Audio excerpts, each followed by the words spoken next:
it running thanks to the installer container from Elia. And I have here a couple scripts. So the first one is run. It will basically just run the kube admin init command you're all used to.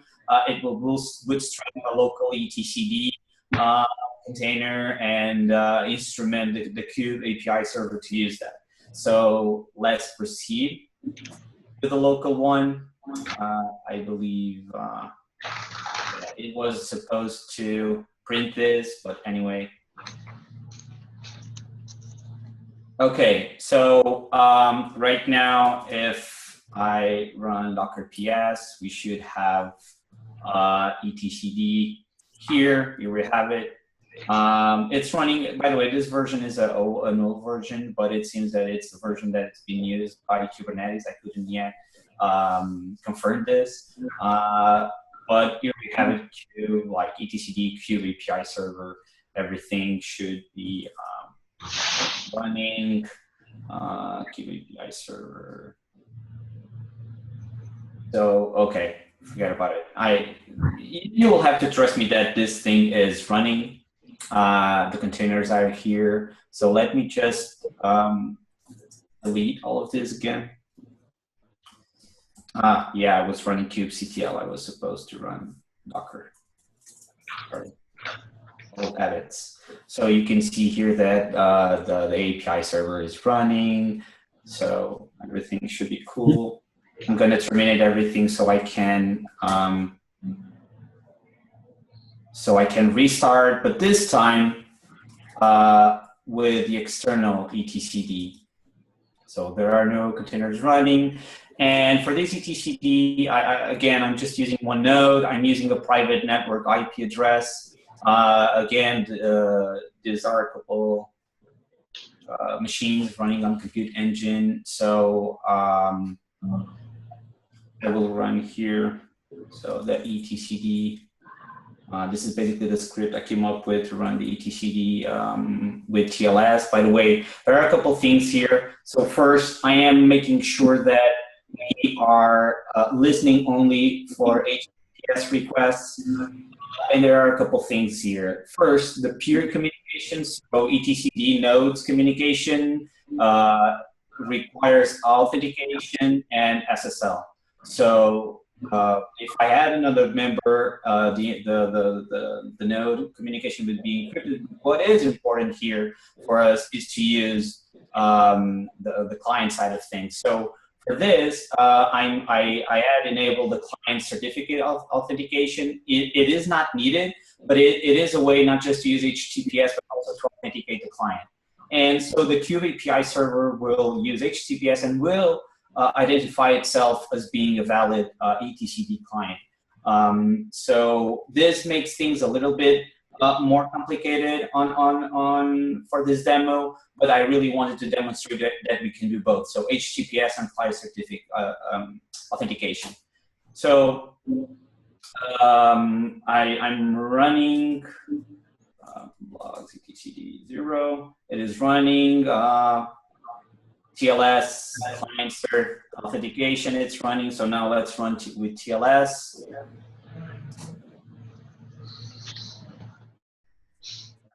And cross your fingers. Okay, so if I do now docker ps grep etcd, there should be none. Yeah, I'm right, because right now the kube API server is running against this node. I should have something, I can't recall the port. I should have something here. Oh, not exactly.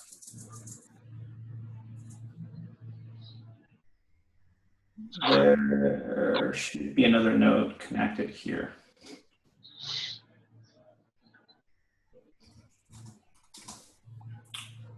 Kube API server.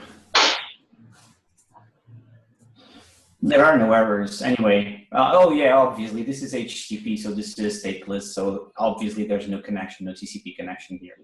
But you can see that all the operations on the API server are now running against a secure TLS external TLS server. And basically, the command for that is, this is what I came up with. I've added 4 new flags, so external TCD endpoints. This accepts an array of nodes, of URLs actually, an external CA file, cert file, key file. This is pretty much obvious. So this is it. And this looks really, really good. Thank you.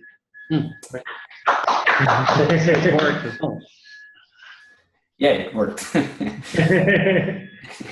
Awesome, that's great. So those new flags those are new flags just for the init of the master, is that right? Yeah. Okay, and yeah, since the API server is the only component that actually talks to etcd, so only the master will need these, or at least the pod that is running the Kube API server, and that is already instrumented. So our manifests are already, if you scale, if you create a deployment with, let's say, 3 API servers, all the API servers are from this moment on instrumented to actually use the same etcd endpoints and certificate configuration and all of that. So yeah. Awesome. Okay.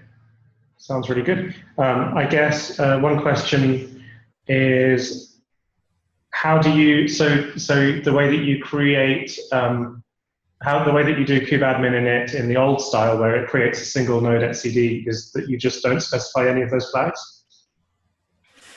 Yeah, so the default behavior is not to specify any flag. So kubeinit will create an etcd pod manifest that will bootstrap just the default etcd cluster non-encrypted. We can definitely create new flags or just, configuration file if we end up having too many flags to manage here, where we can instrument the etcd cluster and create a local cluster that is self-hosted itself. Actually, the CoreOS guys are debating this on the design proposal for Bootkube, sorry. And I've had this conversation with Aaron Levi and Phillips. Yeah.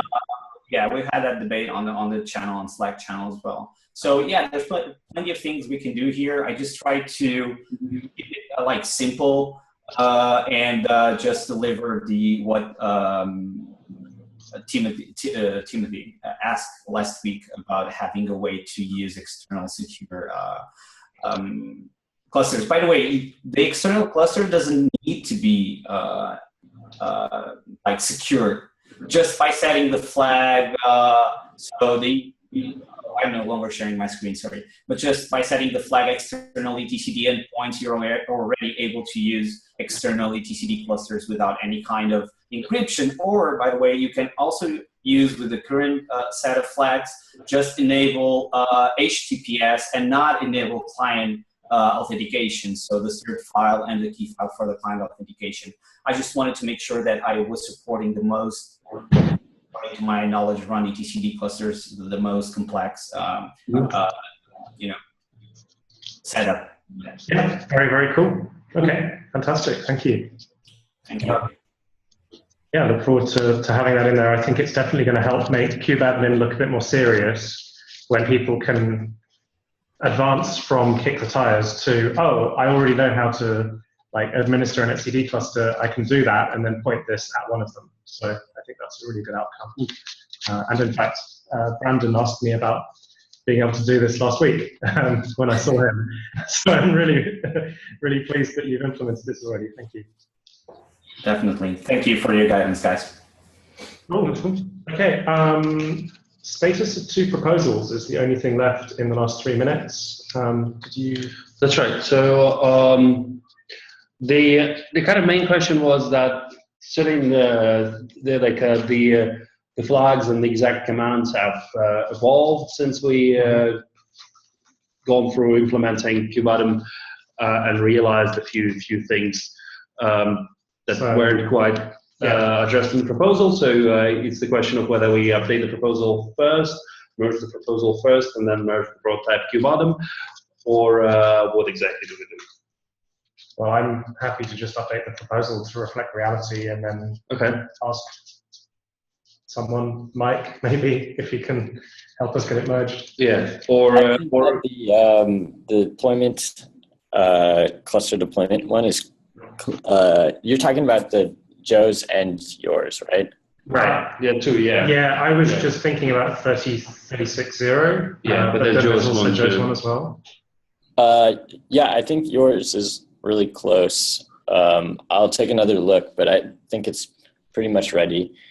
Joe, you need to work on the kubeconfig refactor.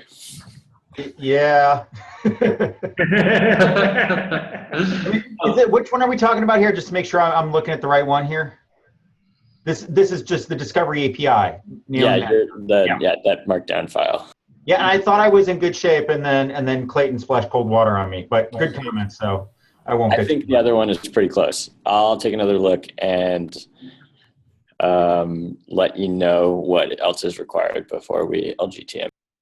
Okay, awesome. I will update it to reflect the specific reality of the spelling of the commands we ended up with, and then I'll ping it over to you, Mike. Okay, right. But I mean, my question is actually whether that is needed, whether it's enough to have proposal which is more of a straw man than the exact thing. I think it'll just be less confusing for people looking at this in the future if, like, the proposal and the implementation line up. Okay. Because the implementation is going to change. Are we going to keep updating the proposal? No. Or are we going to move proposals merges. to design doc and... After it merges, I expect the proposal won't change anymore. Okay. But does anyone object to me updating it to reflect reality before we merge it? Okay, cool. Well, that's the end of the meeting, everyone. Thank you for coming.